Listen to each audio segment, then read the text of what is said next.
ఇక సింధూర చాలా ఇష్టంగా అయితే గోరింటాకు తీసుకొచ్చుకుంటుంది. ఆ గిన్నెనే చూస్తూ అక్కడ మడపంలో కూర్చుంటుంది. గోరింటాకు పెట్టుకోవాలని ఆశతో అటు ఇటు చూసి ఎవరు చూడట్లేరని చెప్పేసి తొందరగా గోరింటాకు అయితే పెట్టుకుంటూ ఉంటుంది. అలా తన చేతిని తను చూసుకొని మురిసిపోతూ ఉంటుంది. ఈలోపు చంటి అక్కడికొస్తాడు. "అమ్మాయి గారు ఏం చేస్తున్నారు? గోరింటాకు పెట్టుకున్నారా?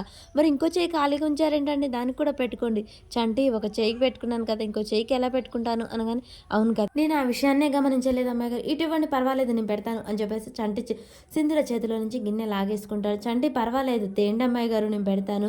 మీకు విషయం తెలుసా? అసలు ఆడపిల్లకు పసుపు కుంకుమతో పాటు ఈ గోరింటాకు కూడా ఓ జీవితంలో ఒక భాగమే. గోరింటాకు ఎంత ఎర్రగా పంతే అంత మంచి భర్త వస్తాడట. మీకు కూడా తొందరలోనే మంచి భర్త వస్తాడు.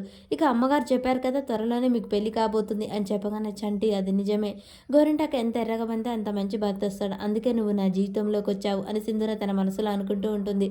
అమ్మాయి గారు ఒక విషయం, మీకు దిష్టి తగలకుండా దిష్టి చుక్క కూడా పెడతాను ఇటివ్వండి అని చెప్పేసి కాలు పెట్టుకొని దిష్టి చుక్క పెడుతూ ఉంటాడు. చంటి ఏం చేస్తున్నావు?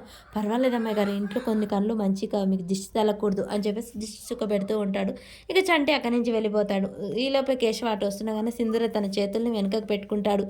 ఏంటమ్మా దాచుకుంటున్నావు అనగానే, మామయ్య అది గోరింటాకు పెట్టుకున్నాను, ఇంట్లో ఎవరైనా చూస్తే పెట్టుకోకూడదు అంటారేమో అని చెప్పేసి ఇలా దాచుకున్నాను అని చెప్పగానే, పర్వాలేదమ్మా ఇది కూడా ముత్తైదుకు ఒక జీవితంలో ఒక భాగం లాంటిదే. మీ అత్తయ్య నీకు పెళ్లి చేస్తానన్నది కదా, ఇంకేం పర్వాలేదు. నువ్వు ఇప్పటి నుంచి పూలు గాజులు పసుపు కుంకుమ అన్నీ అలంకరించుకోవచ్చు, నీకేం పర్వాలేదు సరేనా, నీకు మంచి జీవితంలో మంచి భర్త వస్తాడు అని చెప్పేసి కేశవ దీవిస్తుండగానే చంటి వచ్చి తుమ్ముతాడు.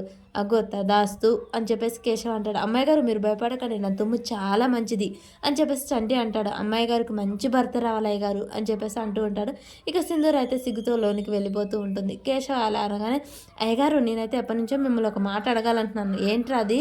మీ మీసాలు ఎప్పుడు చూసినా అలా తల తల మెరుస్తూ నల్లగా ఉంటాయి ఎందుకని అని చెప్పగానే, చంటి అనగానే, వద్దులేండి అయ్యగారు నేను వెళ్ళిపోతాను అని చెప్పేసి చంటి అక్కడి నుంచి వెళ్ళిపోతాడు.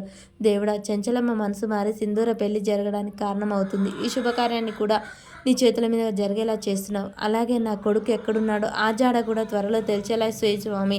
నా ప్రయత్నం నేను చేస్తాను అని చెప్పేసి అయితే దండం పెట్టుకుంటూ ఉంటాడు